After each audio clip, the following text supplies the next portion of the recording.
My name's Evan Oxner, and thanks for being an Amherst Wesleyan Church mobile site.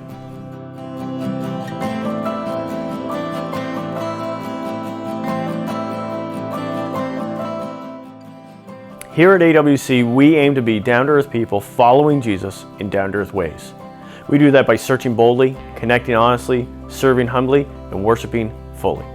Today we're learning about how to go from being a victim to a conqueror, and that by holding on to a grudge leaves us a victim.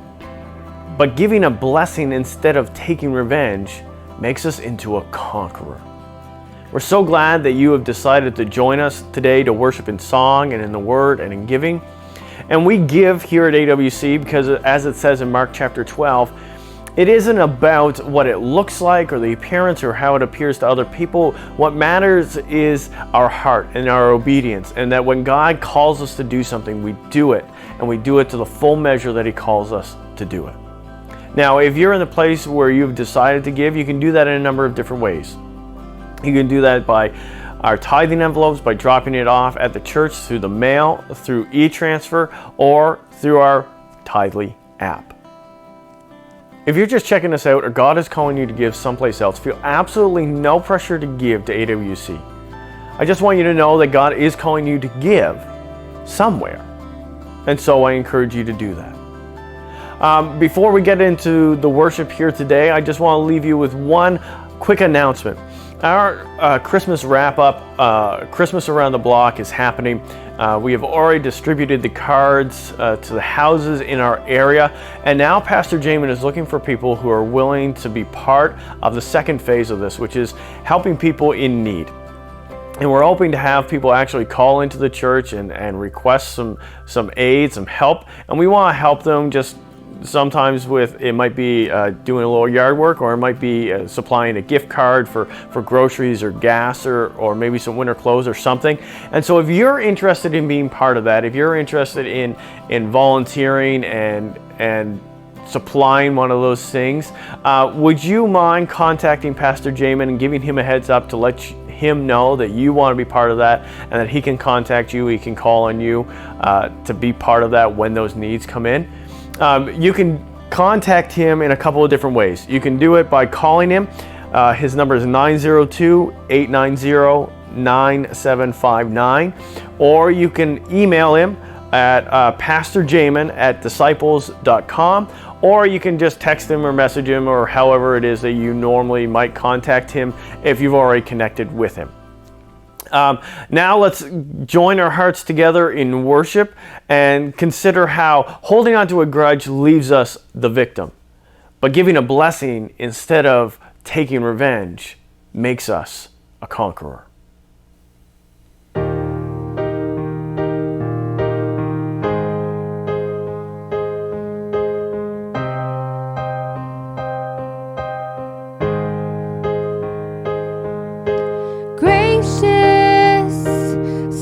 To anger, abounding in love, good to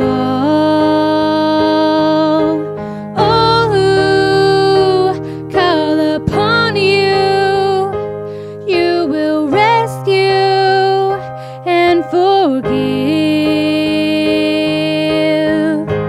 This is why I live.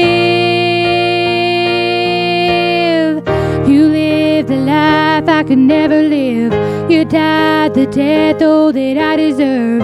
You rose to life and now you live. That's how you forgive me. In your mercy, I'm unworthy of your love, and I'm running back to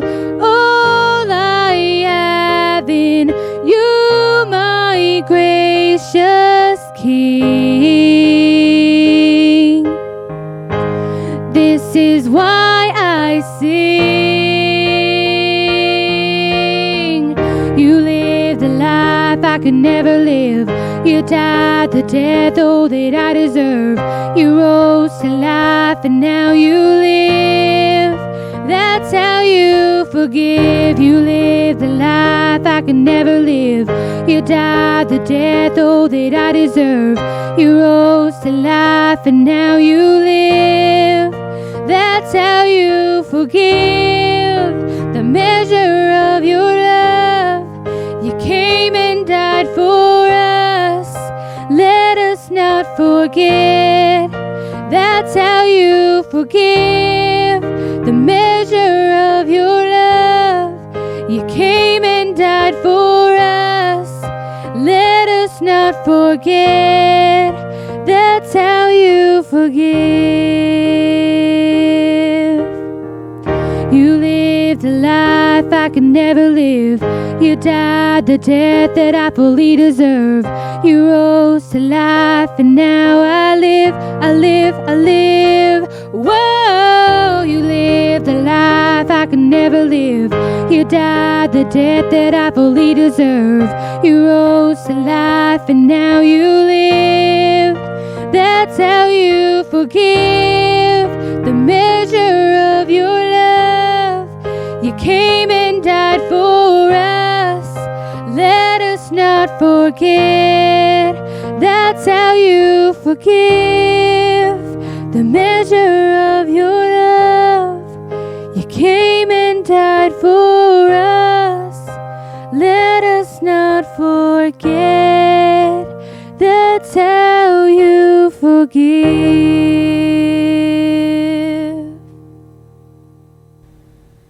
Well, as I mentioned earlier, today we're talking about going from being a victim to a conqueror. So we're going to look at two New Testament passages that talk about that and talk about how that happens. One of them is from the book of 1 Peter, and one of them is from the book of Romans. Now, 1 Peter was written by Peter, the apostle, and Romans was written not by Romans, but written by Paul the apostle. And so we're going to look at 1 Peter here first, and then we're going to jump over to Romans and see what Paul has to say. So, 1 Peter chapter 3, verse 9 says this: "Do not repay evil with evil or insult with insult. On the contrary, repay evil with blessing, because to this you were called, so that you may inherit a blessing." Okay. Over in Romans chapter 12, verse 17 all the way to 21, it says this: "Do not repay anyone evil for evil." Sound familiar? "Be careful to do what is right in the eyes of everyone. If it is possible, as far as it depends on you, live at peace with everyone. Do not take revenge, my dear friends, but leave room for God's wrath, for it is written, 'It is mine to avenge, I will repay, says the Lord.' On the contrary, if your enemy is hungry, feed him. If he is thirsty, give him something to drink. In doing this, you will heap burning coals on his head." And I believe there, Paul is actually quoting an Old Testament book, the Old Testament book of Proverbs. And then he closes with, "Do not be overcome by evil, but overcome evil with good." Now, in all of our lives, if you're watching this and you're living, then I feel very confident in saying that you have experienced at some point in your life someone doing something wrong against you, hurting you, betraying you, abusing you, hurting you in some way, where this is, even if you had a part to play in it, even after all the sides of the stories are shared and everything comes out into the open and everything is revealed to everyone, there have been circumstances where even after all that's been revealed, you are the one that has been wronged. Somebody has cheated you, or they've betrayed you, they've stolen from you, they've lied about you, they've lied to you. Maybe they've physically hurt you, maybe they've stolen something from you, maybe they betrayed your trust, maybe they cheated on you. Maybe they spread a rumor about you, they were gossiping about you, they shared something about your life that you had given them in confidence, and they shared it with somebody else, or you got used, or you got passed up for a promotion that you deserved because somebody else just was a better friend, or they were going to get something out of it, or whatever the circumstance or situation is. There have been times in your life, I feel very confident in saying that there have been times in your life when you have been the person that was wronged. You've been hurt. And typically when those situations arise, we like to hold on to them. We like to hold on to them, and we like to get angry, and we like to hold on to that, what's called a grudge. What we call a grudge. And we think about that person. And it's not just the act, we think about that person. And sometimes we just do it. And a lot of times we just sit. And we dream about how to get even. How we would make them feel what it is we felt, or how we would exact our revenge, or how we would somehow level the playing field, or how we would finally get what we missed out on. And we get this dream of what we're going to do against this person, or how we're going to prove that we're better than them or something. And we get this grudge and we hold on to it. But the problem with that is that when we hold on to those grudges, we are holding on to being the victim. Holding on to that grudge makes us the victim. And it leaves us the victim. And the only way that we can think of a way to get out of that is to exact revenge, but that still leaves us as the victim. And Paul and Peter give us a totally different direction. They say, no, instead of holding on to that grudge, instead of exacting your revenge, instead of trying to get even, what you need to do is you need to bless that person that has wronged you. Not because they deserve it, not because somehow you were wrong too. They just say, that's what we're supposed to do. That's what we're called to do. And they have this language in there that says, you know what, if you follow that path and you do that thing, then you will actually defeat evil. They give us this picture that says, you know what, when people treat you this way and when these things happen, you can hold on to the grudge and you can be a victim, or you can return a blessing and you can end up being the victor. You can be the conqueror. See, I think what this boils down to, another way of saying what they're trying to say and what they're trying to give us, is that holding on to a grudge leaves you the victim. But giving a blessing instead of taking revenge makes you a conqueror. Let me say that again. Holding on to a grudge leaves you the victim. But giving a blessing instead of taking revenge makes you a conqueror. Let me give you an example, another biblical example. In the Old Testament, in the book of 1 Samuel, I think this particular story takes place in 1 Samuel 26. There's the story about King David, or David who will eventually be King David, and the current king, Saul. And Saul has become very jealous and very angry and very bitter towards David because Saul knows he's going to lose the kingdom to David. And Saul has spent a lot of time chasing after David, trying to kill him because Saul is so insecure and scared of this man. And David has time after time chosen to serve Saul instead of fight against him. And there's one time after Saul has again tried to capture David and kill him, David has this opportunity where he's actually able to sneak into Saul's camp and get right beside him while Saul is sleeping. And he has this opportunity to kill Saul. He has this opportunity to get even. He has this opportunity to end it and exact his revenge. And instead of doing that, I think they just take like a pot and a spear from beside his bed, go outside the camp, way outside the camp, and then make a loud noise, wake up the whole camp, and then go, "Hey Saul, look, I've got this stuff from beside your bed. I could have hurt you.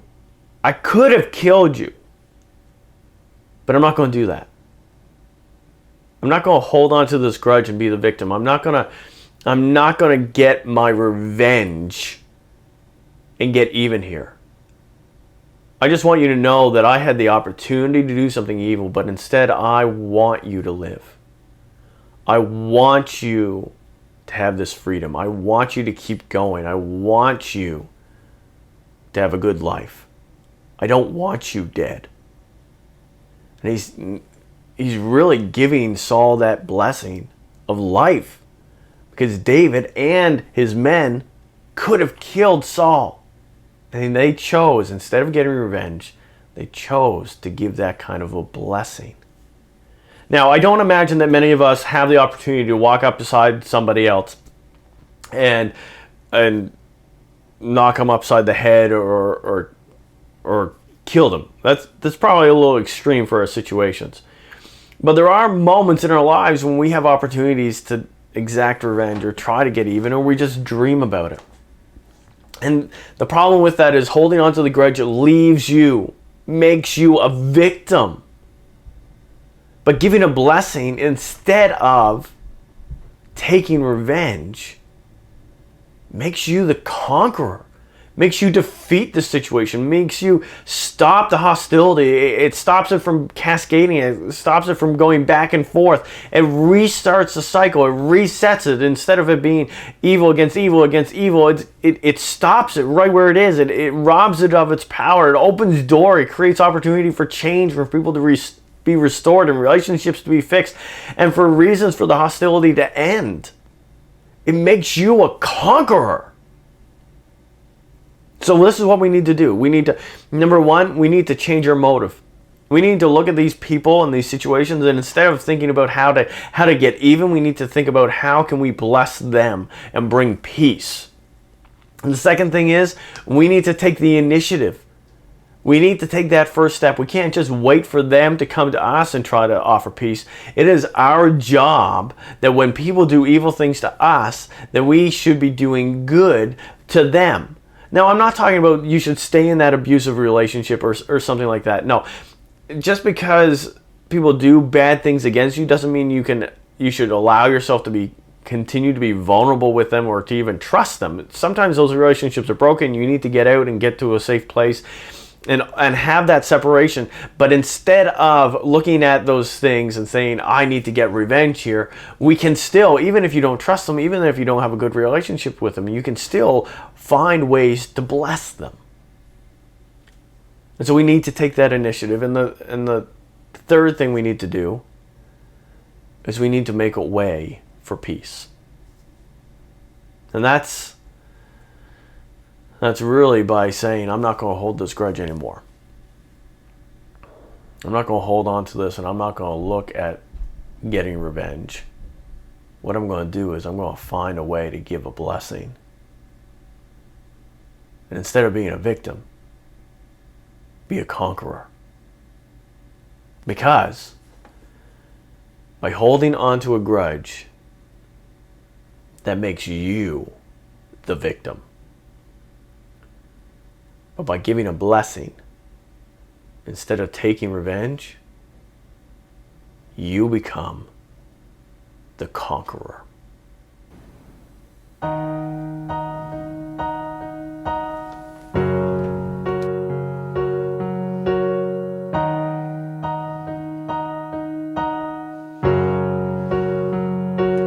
All these pieces broken and scattered, in mercy gathered, mended and whole, empty-handed but not forsaken.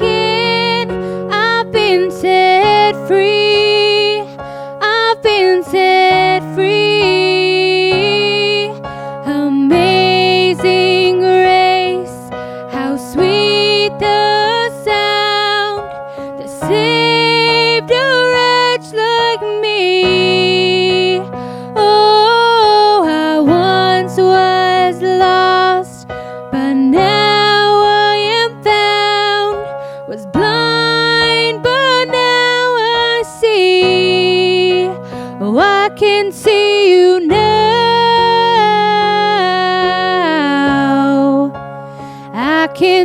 see the love in your eyes, laying yourself down,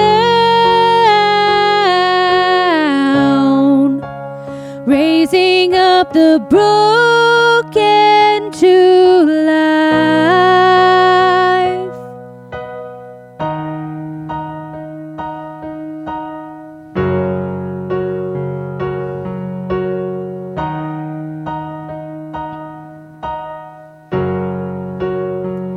You take our failure, you take our weakness, you set your treasure in jars of clay. So take this heart, Lord, I'll be your vessel, the world to see your life in me. Amazing grace, how sweet the sound that saved a wretch like me. Oh, I once was lost, but now I am found. Was blind, but now I see. Oh, I can see you now. I can see the love in your eyes, laying yourself down, raising up the broken to life.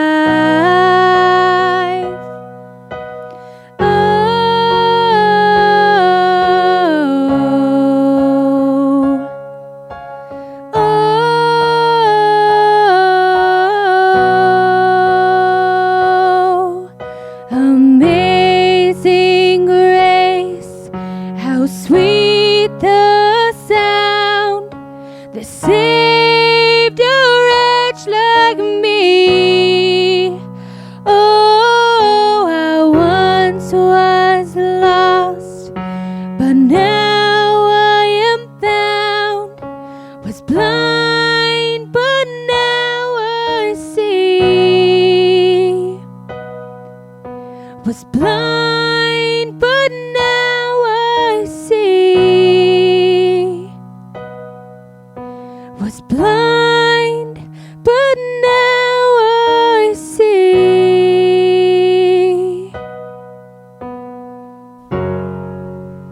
We want to do everything we can to help you get the most out of this content, the most out of the Bible, and most out of your faith journey, and to go as far and as deep as quickly as you can to grow more and more in the likeness of Jesus. And so we don't want this message to just be something that's good to think about. We want it to be something that actually makes a difference in your life.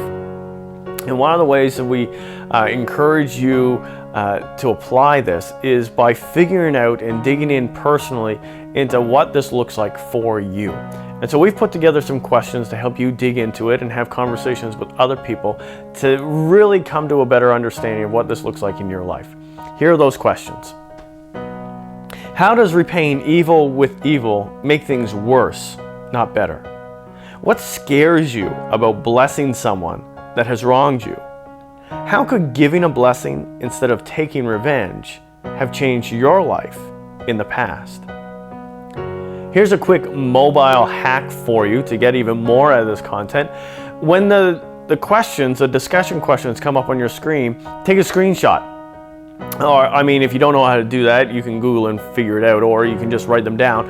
But we've put them up here twice so that you have better opportunity to take a screenshot, to save that as a picture or whatever, so that you can have it and you can access those questions quickly, so you can be thinking about it throughout the week. And so that if, say, you're having lunch with somebody or having lunch with your family and you want to take just a few minutes to chat about those things, you can bring them up real easy, real quickly, and have those conversations and have those discussions and think through those things.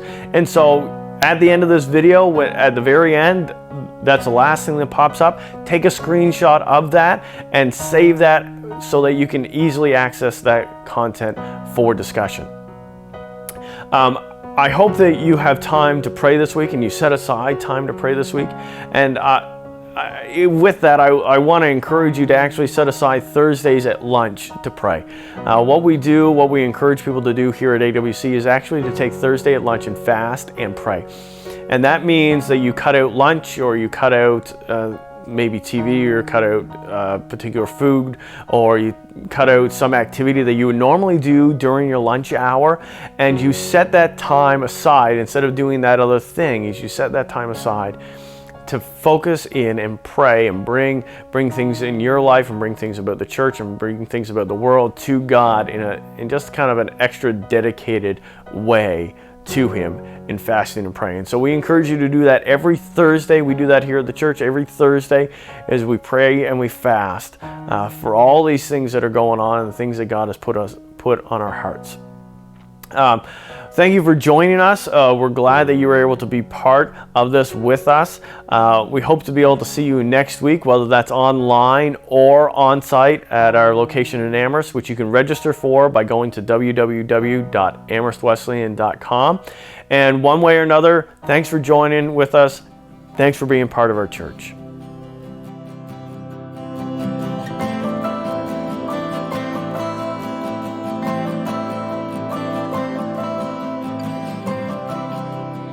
Hey, thanks for watching. You can find out more about AWC, our programming for kids, youth, and lots of other resources at www.amherstwesleyan.com. If you'd like more detailed information, to join one of our small groups, or to become an official AWC mobile site, you can email us at amherstwc@eastlink.ca. And don't forget to like and subscribe. And we'll see you next week.